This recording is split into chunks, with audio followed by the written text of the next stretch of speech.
বাংলাদেশে একটা জেহাদি গোষ্ঠী তৈরি হয়ে আছে, যেটা সরকারের ভিতরেও থাকতে পারে, যে দুই দেশের সম্পর্ক যাতে সামনে এগিয়ে না যায় সেটাতে একটা বাধা তৈরি করা। জনাব আনিস আলমগীর, যে আপনার নিশ্চয়ই মনে আছে 2018 সালে জুলাই মাসে ব্রিটিশ আইনজীবী লর্ডস বার সদস্য লর্ডস কার্লাইল দিল্লির বিমানবন্দরে পৌঁছালে ভারত সরকার তাকে দেশ প্রবেশের অনুমতি দেয়নি। যে কথাটা বলতে যাচ্ছি সেটা হচ্ছে বিএনপি চেয়ারপারসন বেগম খালেদা জিয়ার মামলার আইনি ও রাজনৈতিক পরিস্থিতি নিয়ে দিল্লির প্রেস ক্লাবে তার একটি নির্ধারিত সংবাদ সম্মেলন করার কথা ছিল। ভিসা শর্তের অপব্যবহার, উদ্দিষ্ট সফরের সঙ্গে কাজের মিল না থাকায় ভারত তাকে ফেরত পাঠায়। তখন বলা হচ্ছিল, তখন সে এখান থেকে অর্থাৎ বাংলাদেশ থেকে ভারত সরকারকে নিষেধাজ্ঞা মানে সংবাদ সম্মেলন যাতে করতে না পারে তার নিষেধাজ্ঞা মানে নিষেধ করার কথা বলেছিলেন এবং সেই কথা ভারত রেখেছিলেন।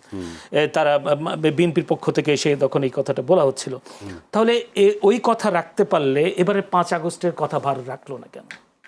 সিভিক রয়্যাল রিসোর্ট, সবুজে ঘেরা আভিজাত্য। রাখে নাই তো। আমি তো আপনাকে শুরু থেকে বলতে চাচ্ছি যে শেখ হাসিনা একজন প্রধানমন্ত্রী হিসাবে ওইখানে গিয়েছেন এবং ভারতের আতিথেয়তায় ছিলেন, এখনও আছেন। ভারত তো তাকে আসামি রাখে নাই, ভারত তো তাকে ভিভিআইপি মর্যাদায় রেখেছে, তাই না? তো ভিভিআইপি মর্যাদায় যখন রেখেছে, তার বক্তব্য রাখার ক্ষেত্রে তাদের সেই বিধিনির্দেশে তারা অ্যাপ্লাই করছে না। আর ওইটা হচ্ছে একজন আইনজীবী আসলেন, বক্তৃতা দিলেন, সেটা অন্য মেজাজে হবে, সম্মেলন করতে চেয়েছিলেন। কিন্তু আপনাকে মূল বিষয় আপনি যেটা বলতে পারেন সেটা হচ্ছে যে ভারতের ইঙ্গিত ছাড়া তাহলে শেখ হাসিনা কি ওইখানে এটা বক্তৃতা রাখতে পারতেন? বা তাদের পরোক্ষ প্রত্যক্ষ সহযোগিতা ছাড়া তারা যেটা বলতেছে সেটা হচ্ছে যে আমরা এটাতে নাই, কিন্তু পরোক্ষভাবে তাদের তো আছে, তাদের সহযোগিতা তো আছে, তাদের সহযোগিতা তো ছাড়া এটা হয়নি। এখন বাংলাদেশ ভারত রিলেশন যেদিকে যাচ্ছে, এটা কোন মাত্রায় কোন দিকে যাবে এটা নির্ভর করছে এখন কারেন্ট সিচুয়েশন। যেটা হয়ে গেছে, সামনে কিভাবে যাবে। আপনি দেখেন ভারতীয় হাইকমিশনার প্রধানমন্ত্রীর সঙ্গে সাক্ষাৎ করেছেন, সৌহার্দ্যপূর্ণ সাক্ষাৎকার হয়েছে, রয়ের চিফ এখানে এসেছিলেন, আমাদের পররাষ্ট্রমন্ত্রী স্বরাষ্ট্রমন্ত্রী সবার সাথে দেখা করেছেন। এবং ভারতীয় হাইকমিশনারের ওইখানে গিয়ে আজকে আমি যেটা দেখলাম, নরেন্দ্র মোদীর সঙ্গে উনি পার্লামেন্টে দেখা করেছেন, ওনাদের পররাষ্ট্রমন্ত্রীর সঙ্গে দেখা হয়েছে। তার মানে পদ্মার অন্তরালে অনেক কিছু ঘটে যাচ্ছে যেটা আমরা জানতেছি না। সেই দৃশ্যপটে আমি মনে করি যে ভারত বাংলাদেশের সম্পর্ক নতুন মাত্রায় যাবে। এখানে শুধু শেখ হাসিনা কেন্দ্রিক একটা একটা ডোবার মধ্যে ইয়েতে বন্ধ হয়ে যাবে সেটা নয়। ভারতীয় তরফ থেকে প্রধানমন্ত্রী আমাদের যেদিন দায়িত্ব নিলেন সেদিনে তাকে দাওয়াত দেওয়া হয়েছে দ্বিপাক্ষিক সফরের জন্য, সেই দাওয়াতটা এখনও অব্যাহত আছে। ব্রিক্সের সম্মেলনে তাকে আঞ্চলিক নেতা হিসাবে দাওয়াত দেওয়া হয়েছে, কারণ ওই সম্মেলনে শুধু উনি না, আঞ্চলিক সংস্থাগুলোর যারা প্রধান আছেন সবাইকে দেওয়া হয়েছে। অনেকে এটাতে অ্যাড্রেস নিয়ে কথা হচ্ছে যে ওনাকে ওই প্রধানমন্ত্রী হিসাবে ট্রিট করে নাই, ব্রিক্সের বিমস্টেকের সভাপতি হিসাবে ট্রিট করেছে। আমার কাছে এগুলো যুক্তি মনে হয়, এগুলো এমন কোনো গুরুত্বপূর্ণ বিষয় না।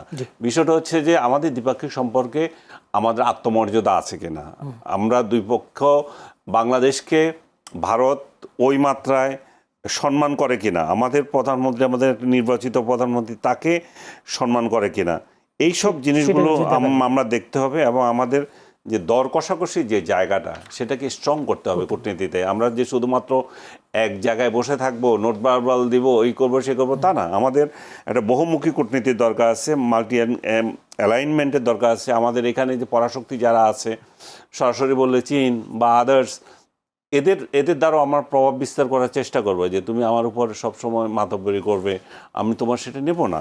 এই জায়গাগুলোতে আমাদের করতে হবে। এবং সবচেয়ে বড় বিষয় হচ্ছে দিল্লিকে এখানে একটা বড় ভূমিকা রাখতে হবে। দুই দেশের সম্পর্কের ক্ষেত্রে এখন যেহেতু একটা দেয়াল তৈরি হয়েছে, এই দেয়ালটা আমি মনে করি যে কে ভাঙবে এটা নিয়েও বসে থাকলে হবে না।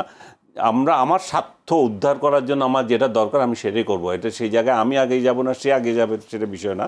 তবে দেয়াল যেহেতু দিল্লি তুলেছে, আমার মনে হয় যে দিল্লির তরফ থেকে এই দেয়ালটা ভাঙতে হবে এবং ঢাকাকে তার আত্মমর্যাদাশীল জায়গায় থাকতে হবে।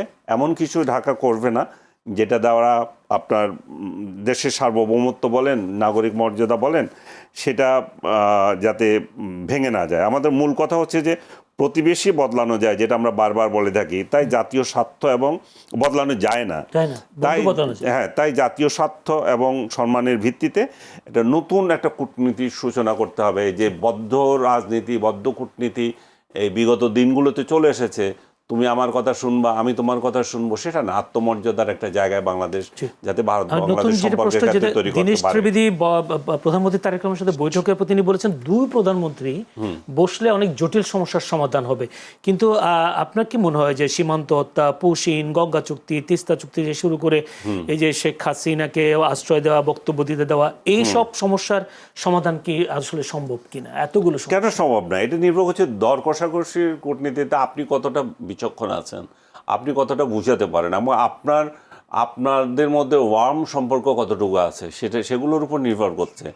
আপনি এমন একটা পররাষ্ট্রনীতি নিয়ে নত জানো, শেখ হাসিনার বিরুদ্ধে যে অভিযোগ ছিল যে নত জানো পররাষ্ট্রনীতি, তাদের কথাই সবসময় চলতো। ভারতীয় হাইকমিশন থেকে এখানে যে সমস্ত নির্দেশ দেওয়া হইতো, সেই সমস্ত বিষয়ে বাংলাদেশের প্রত্যেকটা ইস্যুতে ভারত মাথা ঘামাচ্ছে, সেই যে দৃষ্টিভঙ্গিগুলা, এটার বাইরে এসে তো আমি বলছি, বারবার বলতেছি, আত্মমর্যাদার যে সম্পর্ক, সেই সম্পর্ক যদি তৈরি হয়, পরস্পর যদি টেবিলে বসি, আমরা এটা আলোচনা করতে পারি। কিন্তু আমরা এখন দেখতেছি যেটা বাংলাদেশে একটা জেহাদি গোষ্ঠী তৈরি হয়ে আছে, যেটা সরকারের ভিতরেও থাকতে পারে, যে দুই দেশের সম্পর্ক যাতে সামনে এগিয়ে না যায়, সেটাতে একটা বাধা তৈরি করা।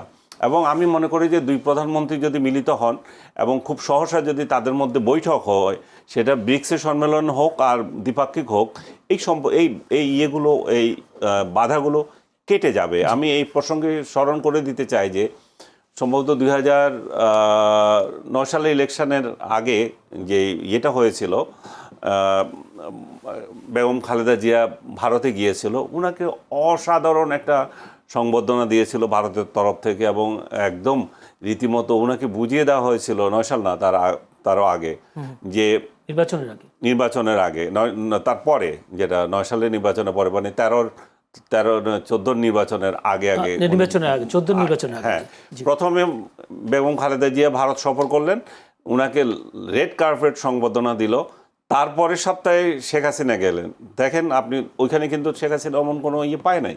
কিন্তু সেই সময় আমরা দেখেছি বাংলাদেশে এই মৌলবাদী গোষ্ঠী, এই উগ্রবাদী গোষ্ঠী বেগম জিয়াকে তখন অ্যাটাক করেছেন, যে উনি ভারতের সাথে মিশে যাচ্ছেন, হেন করছেন, তেন করছেন। বিএনপি তার পলিসি চেঞ্জ করে ফেললো, এবং তার পরিপ্রেক্ষিতে দেখা গেল যে ভারতের রাষ্ট্রপতি যখন ঢাকায় আসলেন, তখন তার সাথে দেখা করা নিয়ে জটিলতা তৈরি হলে দেখা করলেন না।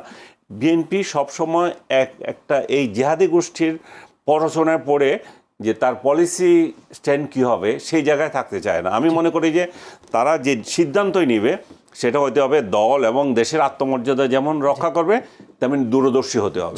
সিভিক রয়্যাল রিসর্ট, কিনুন আভিজাত্য, নিশ্চিত করুন ভবিষ্যৎ।